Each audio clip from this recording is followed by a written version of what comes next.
పెళ్లితో చాలా మార్పులు వస్తాయి. పెళ్లి అనేది ప్రతి ఒక్కరికి జీవితంలో చాలా ముఖ్యమైనది. పెళ్లితో 2 మనసులు దగ్గరవుతాయి. 2 కుటుంబాలు ఒకటవుతాయి. అయితే చాలామంది వైవాహిక జీవితంలో సంబంధించి తప్పులు చేస్తూ ఉంటారు. కానీ పెద్దవాళ్ళు చెప్పిన ఈ విషయాన్ని గుర్తు చేసుకుంటే ఖచ్చితంగా వైవాహిక జీవితంలో సమస్యలు ఉండవు. మరి వైవాహిక జీవితంలో బాగా ఉపయోగపడేవి ఏంటో ఈరోజు వీడియోలో చూద్దాం. మొదట ఏం చెప్పామన్నది కాదు, ఎలా చెప్పామన్నది ముఖ్యం. వైవాహిక జీవితంలో ఎన్నో జరుగుతూ ఉంటాయి. అయితే ఏం చెప్పామన్న దానికంటే ఎలా చెప్పాము అనేదే చాలా ముఖ్యం. గొడవలకి దారి తీయకుండా మంచిగా చెప్పొచ్చు. రెండోది, ఇతరులను గెలవనివ్వండి. అస్తమాను నేను గెలవాలి అనుకునే బదులు ఒక్కసారి కాంప్రమైజ్ అవ్వడం కూడా మంచిదే. దీనివల్ల ఇతరులకు అవకాశం వస్తుంది. పైగా ప్రేమ పెరుగుతుంది. మూడోది, వారికి ఇష్టమైనది వండండి.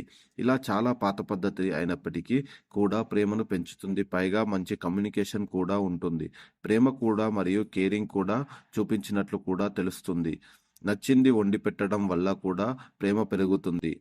నాలుగవది, వారికి సహాయం తీసుకోండి.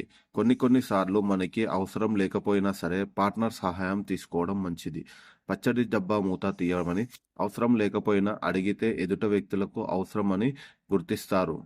ఐదవది, గౌరవం మానకండి. ఒకరికొకరు గౌరవించుకుంటే బంధం బాగుంటుంది. ఎప్పుడు కూడా మీ పార్ట్నర్ని అగౌరవపరచవద్దు. ఇది నిజం, వాళ్ళు చాలా బాధ పెడుతుంది. అలాగే ఆరవది, మీరు చేసే పని మొదట చూడండి. ఎప్పుడైనా సరే ఇతరులను మీరు అనే ముందు మీరు చేసే పనుల మీద ఒక్కసారి దృష్టి పెట్టండి. అప్పుడు మీ తప్పు ఏంటో మీకు తెలుస్తుంది.